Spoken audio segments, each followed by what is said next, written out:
Everybody, hope you guys are doing well. So, continuing our journey, today we would be trying to understand what a process control block is. Like we have already seen a process control block, we will just try to refresh little bit, and then we will go with working. We'll see how does a fork call work, and um, then we will see again. Okay. Now a process control block. Now the moment our program becomes a process, it is represented by a process control block. Now you have different. Each process is given a specific process number. Then you have a program counter, basically indicating the address of the next instruction to be executed for this process. And then you have something called as a process state, whether in which state or which process control block. Let me here. Okay.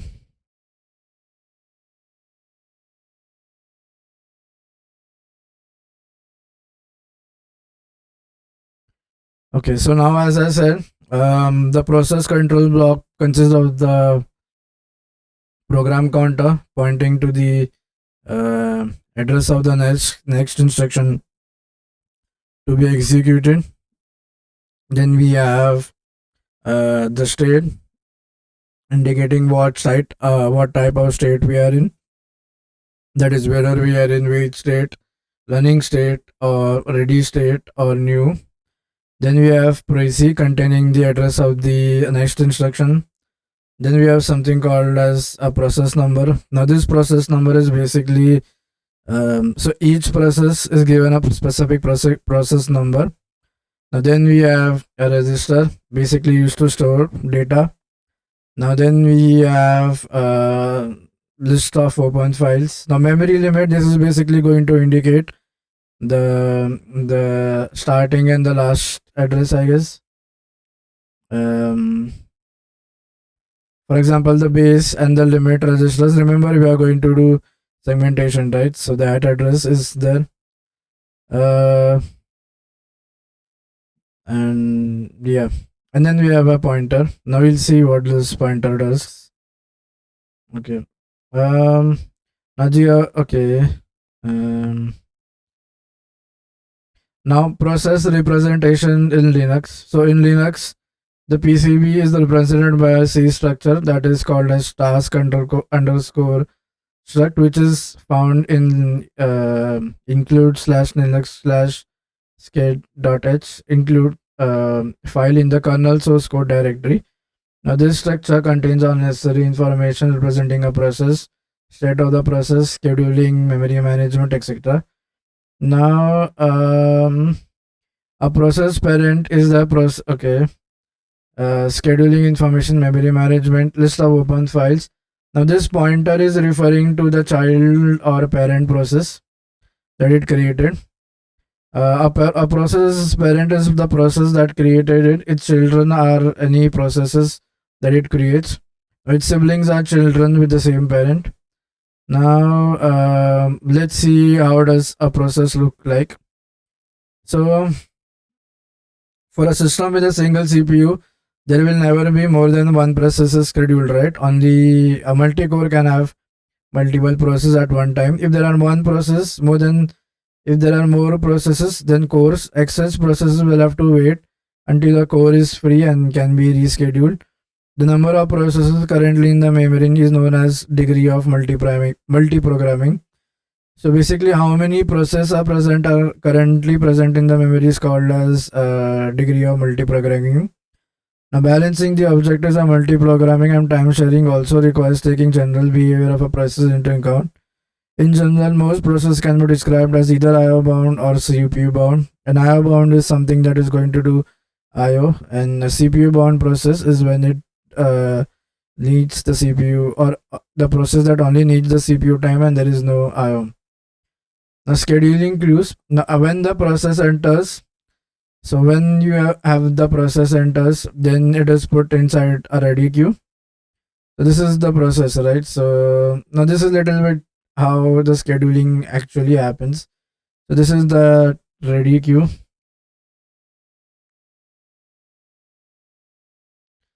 Now where they are ready and waiting to execute on the CPU core. Now the queue is generally stored. So this queue is generally as a linked list. Now with its stored as a linked list, a ready queue contains pointer to the PCB in the list, and each PCB includes a pointer field that includes the next PCB in the ready queue. The system also includes other queues. The processor is allocated a CPU core. It executes for a while.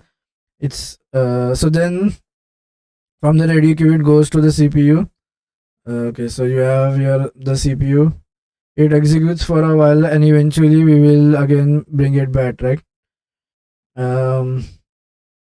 Or it waits, or an IO, or eventually it is put back over here.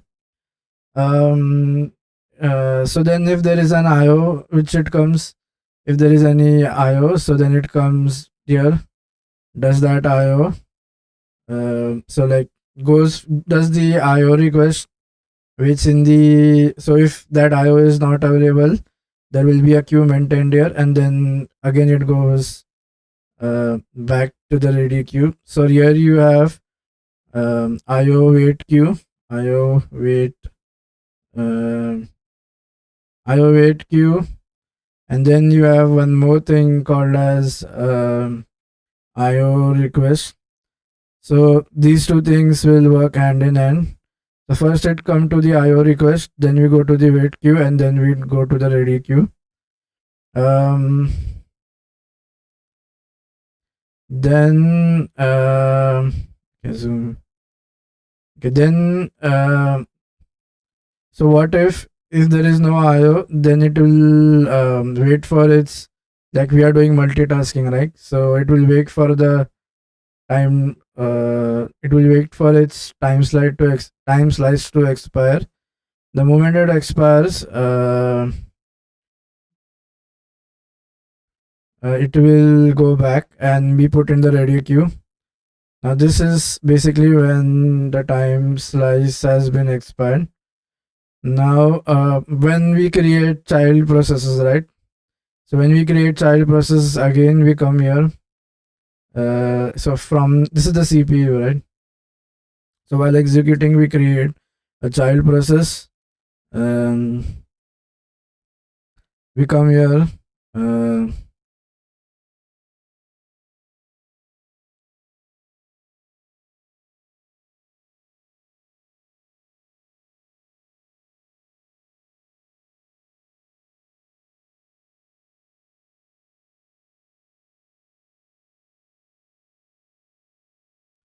Okay, we have a time slice. Then now we do something called as create a child process. Then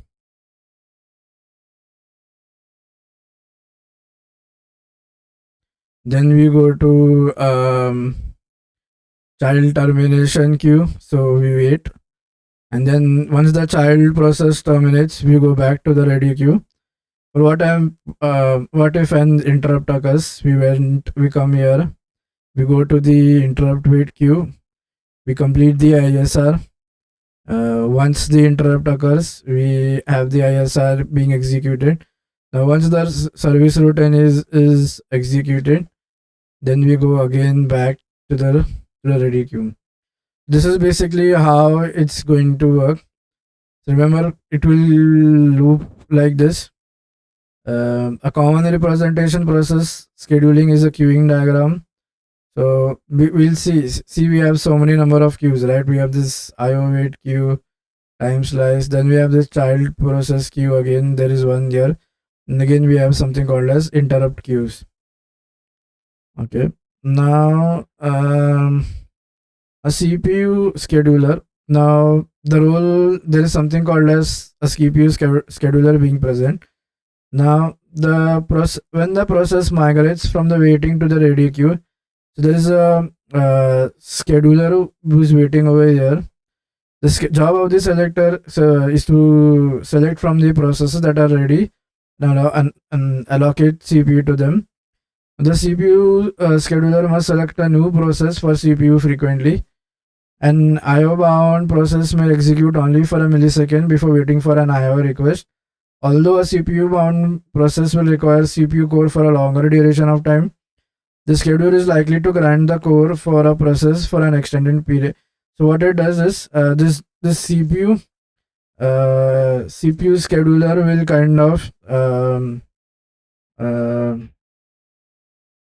uh, kind of move, or it will forcibly receive. If there is forcibly remove the process, it will wait for the time slash to expire, and then again it will do. Now some operating systems have an intermediate form of scheduling known as swapping, whose key idea is that sometimes it can be advantageous to remove a process from memory and plus reduce the degree of multi-programming. Later the process can be reintroduced into the memory, and it's like, so when we are talking here is basically when we are saying about memory, we are saying about RAM, right? We are not talking about secondary storages here. There is one more method, something called as swapping. So in swapping, what you do is you wait. The job of the idea in swapping is so you remove a process from memory, and then when its execution is needed, you again put it back. So this is known as swapping because the processes are swapped out from the memory to the disk. Now where it's currently okay. So what you do? So there is you remove it from here and put it in my disk, or basically secondary storage, and you store the states as well. So if it's not current in execution, you remove it from the memory. This is swapping. Now context switch is again so whenever the switch happens, all a lot of information has to be introduced, right? The state or the state of the previously executing process needs to be stored, and again when the switch is going to happen, the PCB is going to reload, right? Now CPU switching is to another requires performing a state save. So whenever you make a switch, you state save. When a context switch occurs, kernel saves the context of the old process in the PCB and loads the saved context of the new process, which it has to or which has to go to the CPU. Now switching speed will vary from time to time. Now let's see multitasking. So this is nothing but called as multitasking. Now in mobile systems, earlier versions of iOS do not provide user application multitasking. Only one application run in foreground while all other applications were suspended. Now operating system tasks were multitasked because they were written by Apple and well behaved. Now in iOS 4 is when we kind of provided something called as foreground and background task. So previous to iOS 4, there was no multitasking. You could only run one application. Now in iOS 4, we did something called as concurrently with multiple background applications on a mobile device, which I do, right? So one is something that is running in the foreground. So one is something which are currently operating on, or that is the foreground. And one is something that we are running it in the background, right? Like we are not operating in it, but we are not either closing it. So this is background.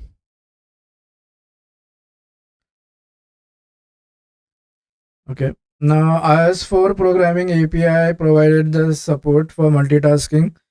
So following a process to run in the background without being suspended. However, it was limited only available for a few application types. As hardware for mobile devices began to offer larger memory, so multiple cores and greater battery life, subsequent versions of iOS supported rich functionality.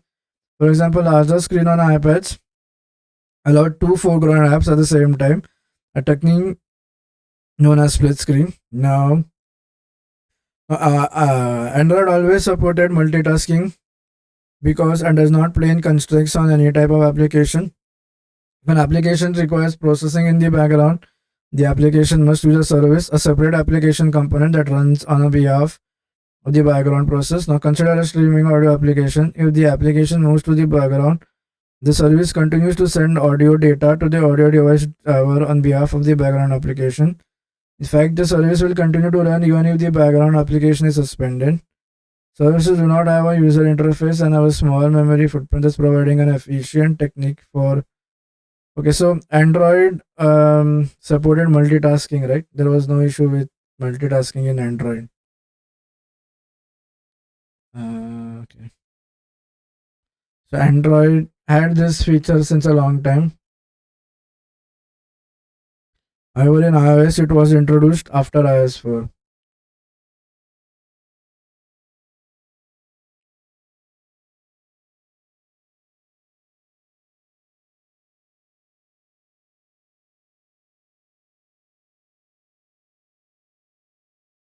Okay. Now we are going to see how to create a processor, right? Like how does a process creation begin?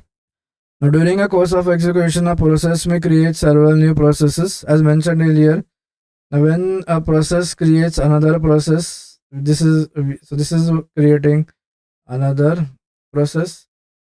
So the one that it created is called as the child, and the one that was originally created is called as the parent. Okay. Now each of these process may in turn create another process. So this may create another child. So you may have another child which is running. So this is basically, and hence it will go on like that, like in a tree-like format. So you will have another child process present here, which will create another. Um, um this child process will create. So it will create another child, and then this will go on, like this will go on and on. So you get like a tree-like structure. Now figure illustrate. Okay. Now remember. So in Linux we don't say it as a process. We say them as a task. Okay, the system process which has always a. You remember we said that each process has its process ID, right? It will have. So the process that has the process ID equal to 1 will be my system parent, right? Will be my parent process. So how to identify? So the process ID will be 1 for the parent process. Now the system, okay. So yeah. Okay, so now let us see. So then, yeah, as I said, a process will be created, and then this will be a tree-like structure.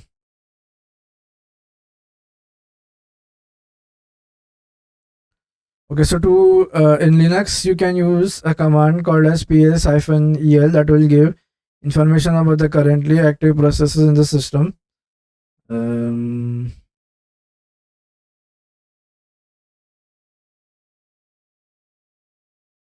Now, how will this parent and child process execution work? So when a process creates a child, the child will need certain resource, right, to accomplish its task. A child process may be able to obtain its resource directly from the OS, or it may be constrained to a subset of the resources of the parent. The parent might have to partition its resource among its child, or may be able to share some resource. Restricting a child process to a subset of parents' resources prevents any process from overloading the system by creating too many child. In addition to supplying various physical and logical resources, the parent process may pass along initial data to the child. For example, consider a process whose function is to display the contents of a file on the screen of a terminal. When the process is created, it will get an input from its parent process, And using that file, it will open the file and write the content out. It may also get the name of the output device. Now, some processes, operating systems pass resources to child processes. On such a system, the new process may get two open files. Okay, so there are two possible scenarios for processes to execute when you have a parent and a child. First is the parent continues to execute concurrently with the child. The parent waits, and second is the parent waits until some or all of its children have terminated. Now the child, now what is, now there are two address space. Now this the child will also have an address space, right?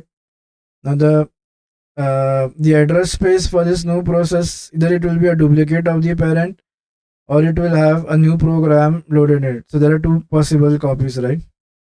Now let's see how a process is defined by its process identifier. So the mostly available, the available like the encoding to make a fork call, we need sorry, the easier way to create a process is something called as we use something called as fork system call. Now this fork system call is present in unistate.h. Now you may say that this is a free system call, so how it is available? It is provided by the interface itself, this fork function call. Okay. Now, so now, so initially we come here, we have a PID. So now in this line, we are going to create a new process, right? So we are going and creating a new process here. This is my new process which is created. Um, Now the new process consists of the copy. So what this new process will consist of: copy, um, copy of address space of parent process. Okay. Now the new process consists. Okay. Now this mechanism allows the parent to communicate easily with its child. Now both processes, the parent and child, will continue to execute. So then, um, so the execution will start after the fork call, right? Which is over here. Then now with one difference. Now the return code for the child is 0. Okay, so now this will return a value, right? If it's a child process and it's currently being created, the return is 0. Uh,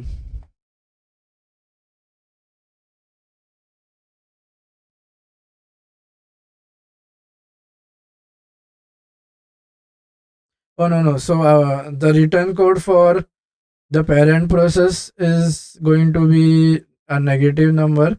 Oh no, it's not a negative, it's a non-zero number. This will be non-zero. You will have a non-zero number here being returned back. And for the child, it will return. For the child, it will be a return 0.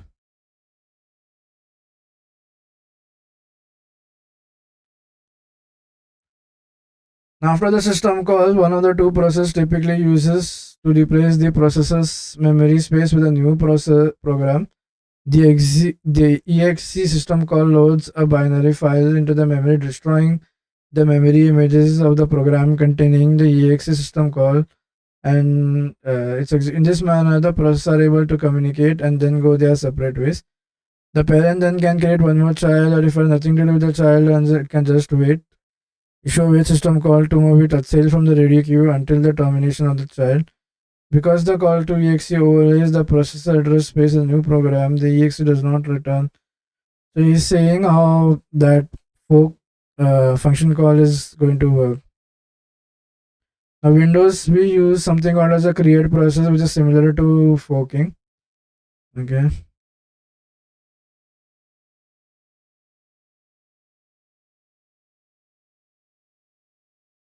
So now, how is the execution going to work? Like how we will be executing it? So we'll come to this statement. The moment we'll come here, we'll go to the child process, right? A copy will be created, and then um, so a non-zero number will be returned, right? So then we will come here. We are waiting in the null state.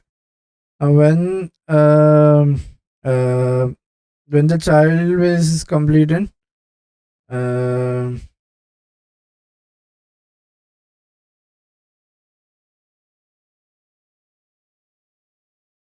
this will get a PID of 0, right, in the child.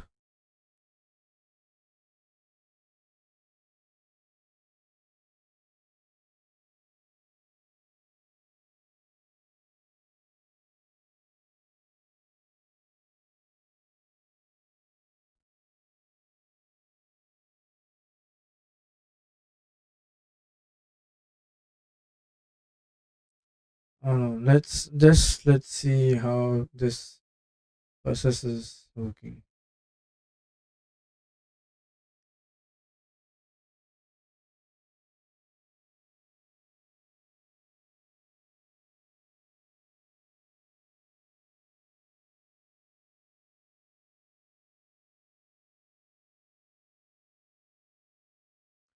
Okay, let's see something.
Okay, so now how does this work? So what now this so when the fork is called, a new process or a child is created. This will get its own PID, whereas but it will inherit all the memory from code segment. Like it will inherit parent attributes will come here. For example, code segment, data segment, heap stack, open file descriptors, and environment variables. Now the fork system call returns values to the parent and child processes. Now this in turn you are going to get the PID of the child, right? Okay. The child process receives child process will get a 0. Now if the fork fails, then -1 is being returned to the parent. After the fork, both the child and both the parent and the child continue the execution from the next statement where the fork was called in. The order in which the parent and the child execute is not guaranteed. This will depend upon the scheduler. So let's see. For example, we have a code here. Okay, let's have one code here. Okay.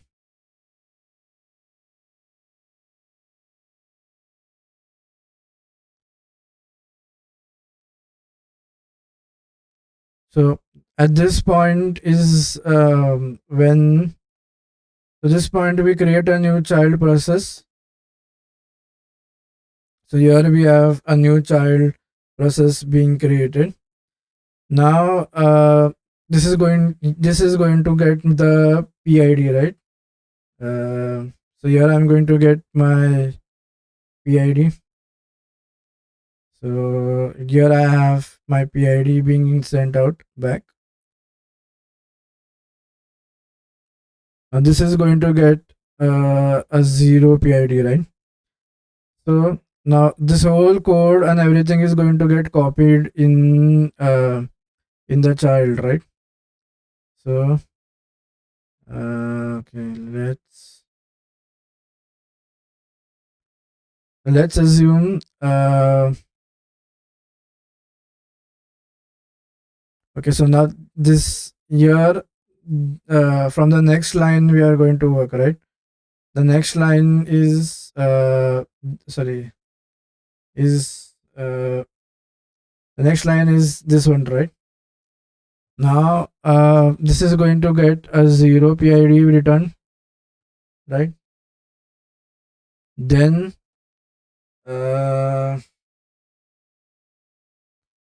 just give me 1 minute.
Okay. Sorry. Yeah. So remember, this is also going to be, this is a program, right? So it will give the address space. The address space is going to get copied from the parent to the child. Um, Now, whether the parent process will be completed or the child process depends upon what is going to get called in first. Okay. Now, so now let's come to the parent process. So if so, we are going to go work from here. So let's assume that the parent is getting the first time. So is getting executed first. So you come here. If this is, and assuming that it's the successful, right? So we are going to come here and we are going to say oh, so this PID will not be 0, right? This will be 1. So we are going to work on this and we are going to generate the parent process PID.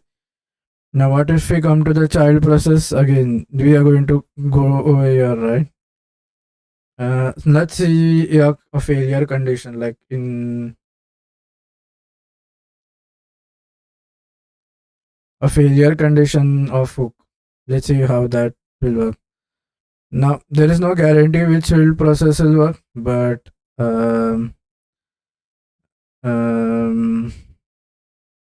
are assuming that the parent is getting scheduled first.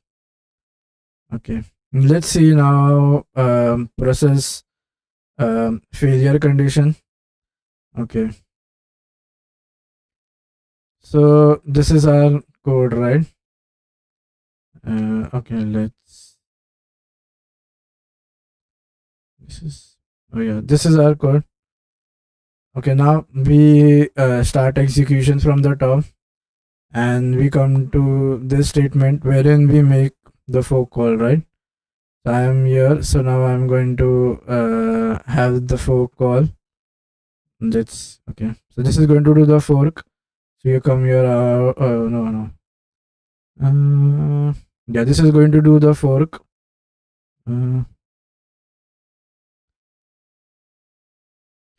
So this is going to do the fork and then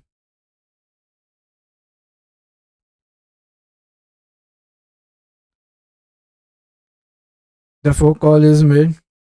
Now the same code will be copied here, right?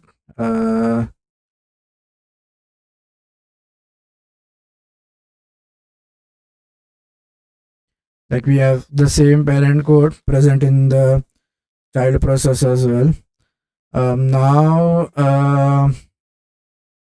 the way it is going to work is so whenever it's going to fail, it is going to return an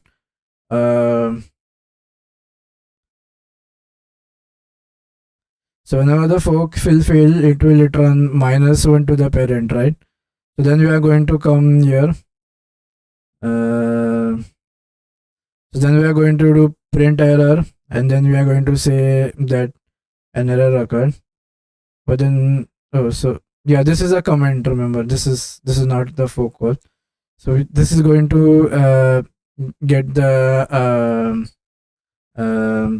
-1 and then we are going to printf this and then we are going to exit out from the program. Now which will be executed once, we don't know, but this is returned on creation to the, if it's successful then we get a PID which is non-zero. If it's unsuccessful then we get a negative PID. So by doing this, what we are achieving here is, remember, we are achieving concurrency, right? Both these processes are working independent of each other. There is no relation between them. Only the address space is shared, but then rest nothing is being shared. This is executing on its own and this is going to work on its own. So there is no relation between these two processes and hence we have achieved concurrency over here.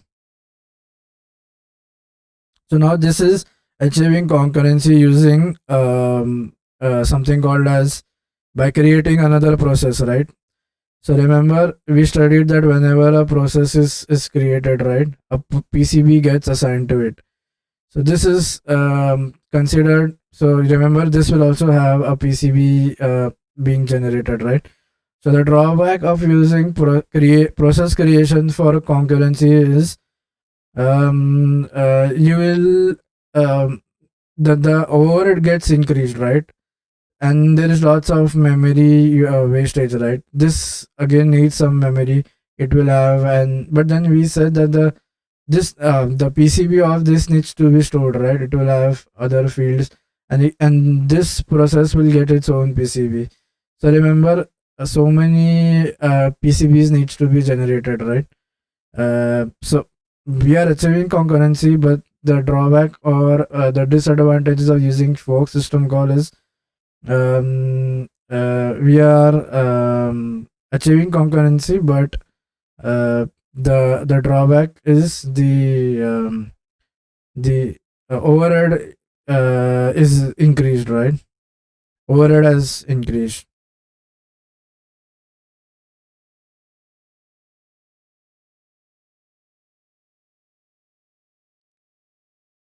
So hence it is not considered a great method or a great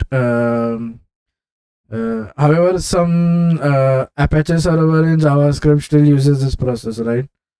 To create. So Apache services are still having PCBs, and new servers like Nginx or other, they have something called as event queue being generated. So event loop being maintained, being maintained. So now let's little bit study more about threads and how concurrency is. Now there is one topic which is left, which is IPC, inter-process communication or IPC. Uh, we'll see that in some later ones. I am not sure if that is. Uh,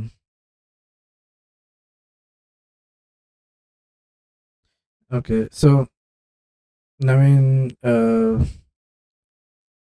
so that is when we'll do something like file IO, right? So then we need that synchronization to occur. So then IPC is something called as a mechanism wherein you synchronize both the parent and the child so that communication between processes can take place.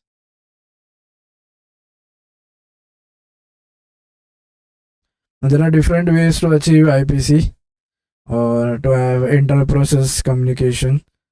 We'll see that in not in this lecture. We'll see that in some other lecture, and so right now we will be seeing more about threads, right? So we said threads are basically the smallest part or the smallest working mechanism or the smallest unit of a program, right?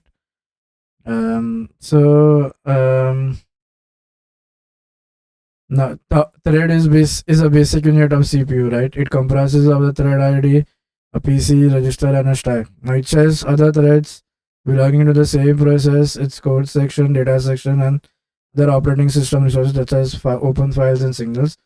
Now, a traditional process has a single thread of control. If a process has multiple threads of control, it can perform more than work. So, generally, depending upon whether the process is single thread or multi-thread, you can do multiple things, right? So, when you have multiple things, you have multiple.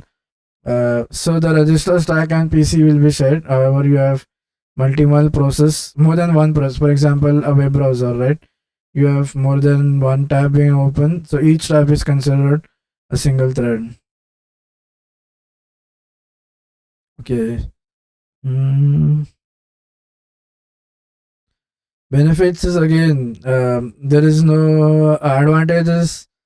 Um,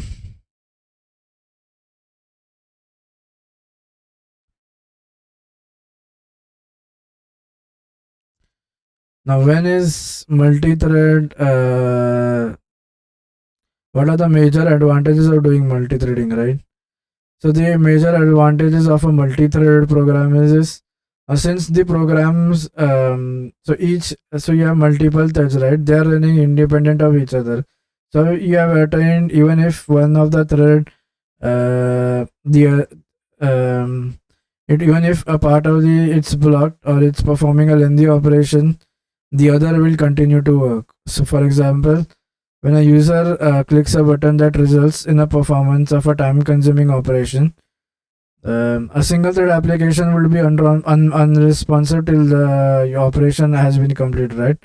For example, if a it will be performed in a separate asynchronous thread, the application remains responsive. So what happens is, so this is more sort of depending upon the language in which the uh, um, what you say we have coded our program, right? So if it's a single thread and we click a button and we want to do, right, the remaining part will remain not accessible until the click has not completed, right? So for example, we are doing a click over here. So we say click. So this is we are going to click the button, right? The moment we click on this, uh, so this part is going to remain not accessible until if it's a single thread, then the code below it will not work until this is not completed. But however, if you do it in a separate thread, what you do is you kind of generate another and you take out that task and then you continue this thread and that task will be performed in another thread. So the major advantage of having concurrency using threading is we are not creating another processor, right? However, in fork system calls, there used to be a lot of overhead, right? You need to create another PCB, but here there is no need to do that. Just put that task in another thread, and it will continuous execution.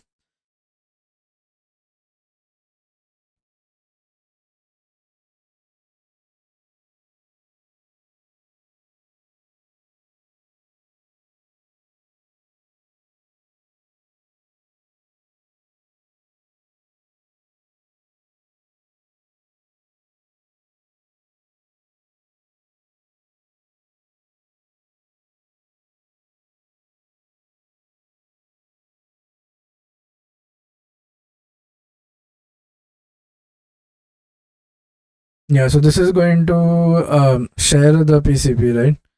So only one PCB is generated, and um, how is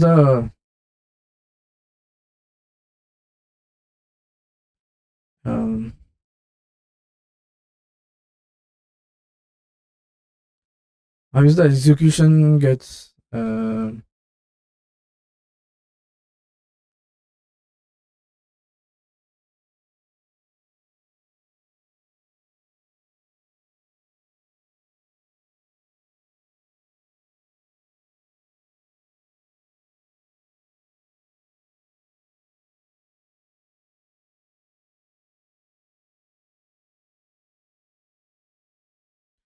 okay. So now the execution of which thread is based on a component called as there is something called as thread scheduler, right?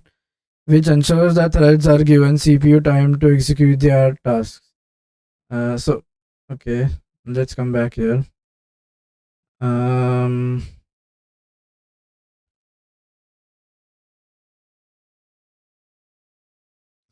okay.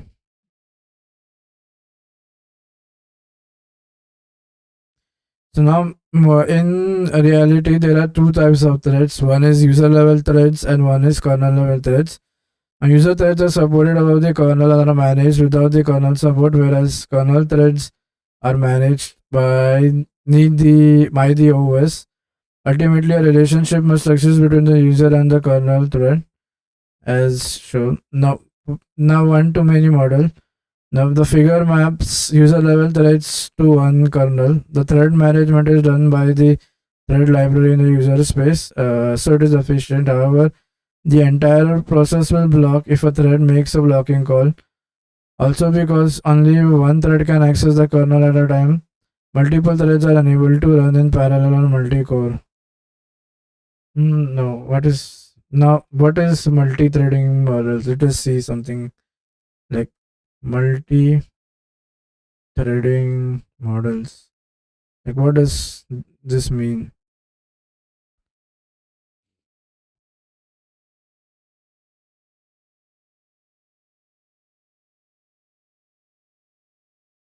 Like, what is the difference between the thread, uh, thread, thread versus process?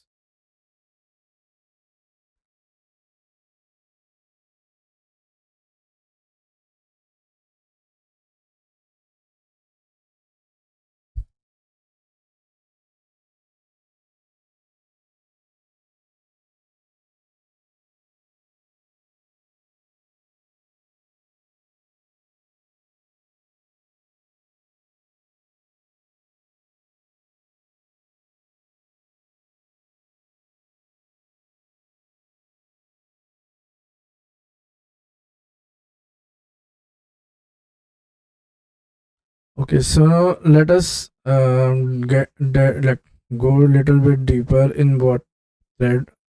What is the difference between thread and process?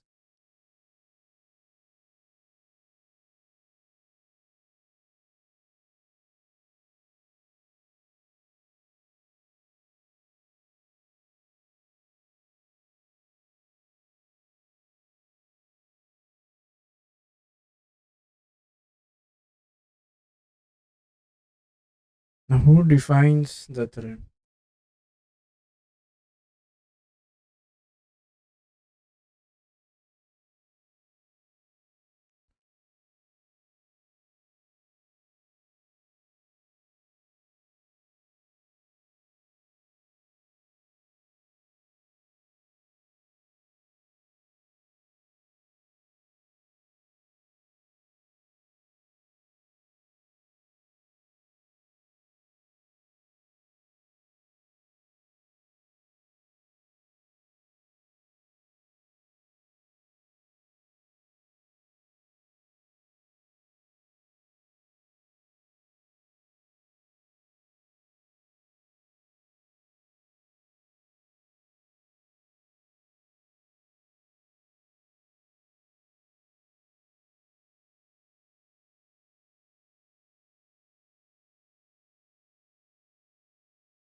Okay, so now there is an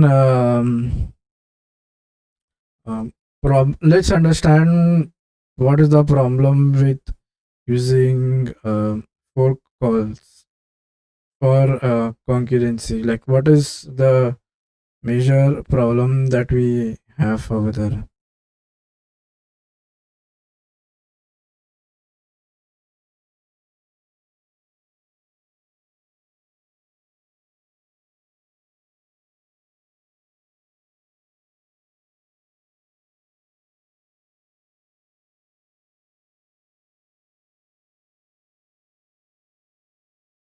Okay. So okay, now okay.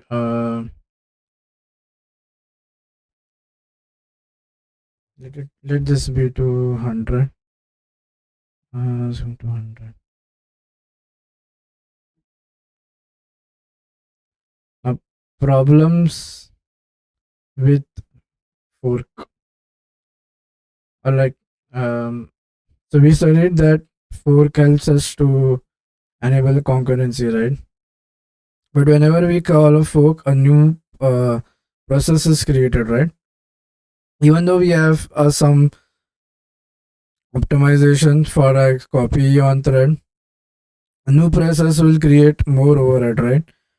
Because every process gets its own memory space, and so like it's independent, right? Both of these process, so this will have its, so the process one will have its own memory space, and process two will have its own memory space, right? So this is the parent process memory space,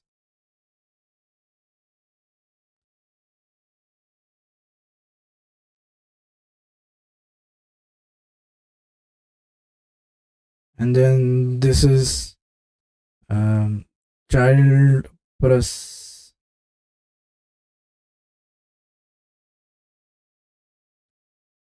This is the child process memory space, right? So now these are two distinct, right? This is having its own uh, this is having its own process control block or PCB. This is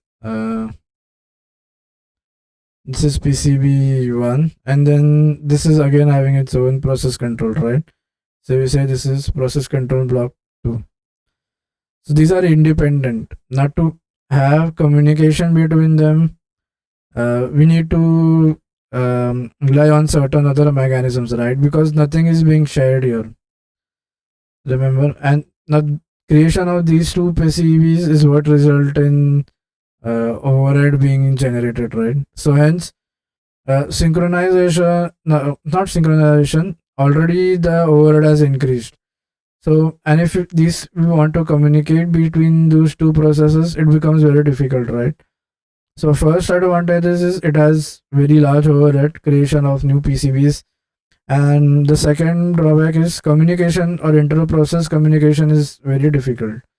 So, the solution, one of the solution that was proposed was use threads. So, what we do is so this is our one big program, right? um, we divide this main program to smaller threads, like and these two threads are running independent of each other, but the one advantage is only one PCB is being generated. All the memory and other spaces are like the one process is generated, and second thing that happens is um, so one process is generated, and the memory is shared, right? The memory is shared. So what if thread 1 wants to communicate with thread 2? It can easily be done. There is not much issue with that.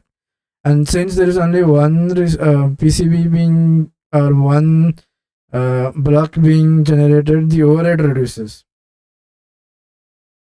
So hence, thread is a more better way of doing concurrency.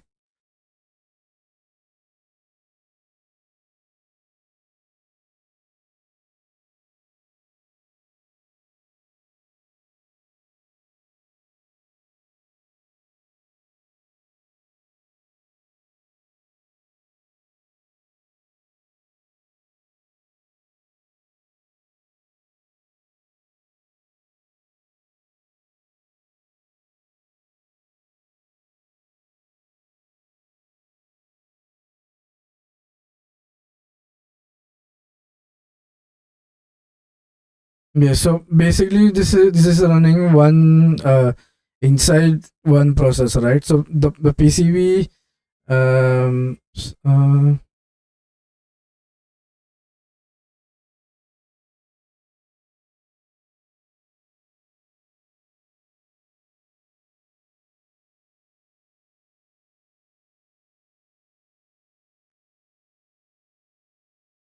there is only one PCB being generated, and then all of these are running inside. So the overhead is less when you compare for concurrency. Now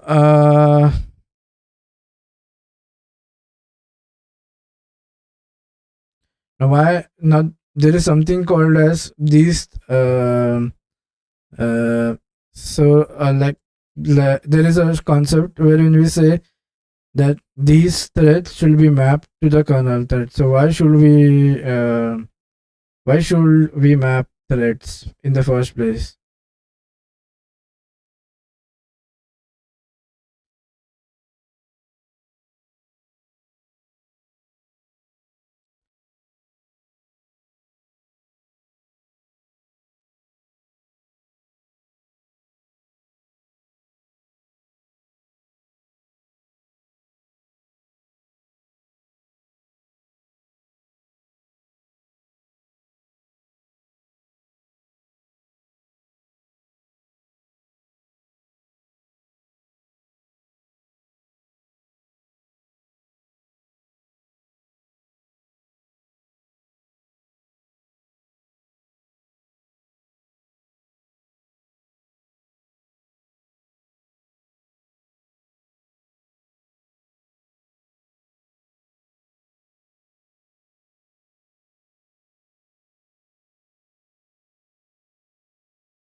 Okay. Now threads in systems are divided into two types. There are two broad categories of threads that we have. So one is basically uh, a user level thread. So this is a user level thread, and the other thread is basically we call as a kernel level thread. So now what is the difference between them? Now user level threads are managed by, in this is in the user space, um, and are unaware of the kernel. The OS does not recognize them as separate threads. User space thread library responsible for scheduling them. Kernel level thread are managed by the kernel. The operating system is fully aware, and it is the kernel that schedules and creates these threads. The kernel handles their execution or scheduling. Okay, so there are two types, right? User level and kernel level. So what is the difference between them? First is basically memory is being managed at the user level. Memory is managed at the kernel level. Now, scheduling is done by users press thread library. There is no role of OS to schedule them. When it comes to kernel level, we are going to schedule them by it is being scheduled by the kernel. Now blocking behavior. Now user level thread. If a user level thread does a blocking system call, then the entire process is paused because the kernel doesn't know about the individual threads, right? Threads in that process are suspended until the blocking operation completes. When a kernel thread performs the blocking, it is only that specific thread is blocked. The kernel can schedule other threads from the same process to run while the block thread waits. So like what is a kernel thread?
There is something that I'm not able to get. Like, why to have this multi-threading?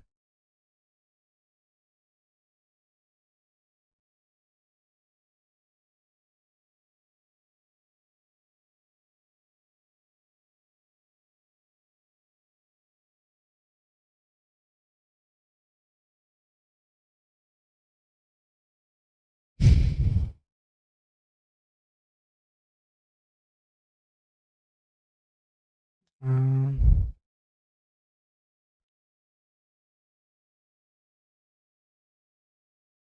what's the alternative to a kernel thread?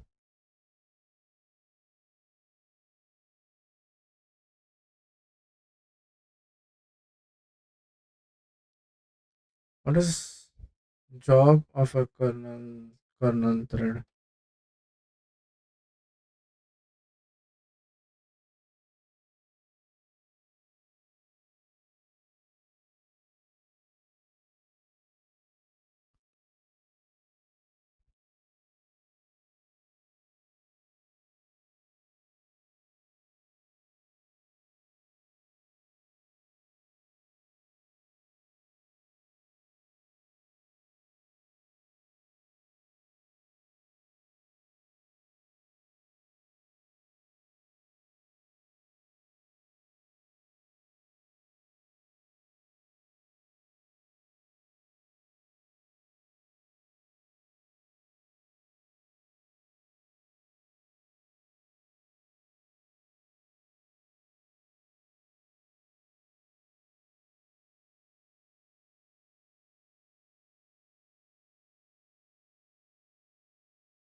Like, why do we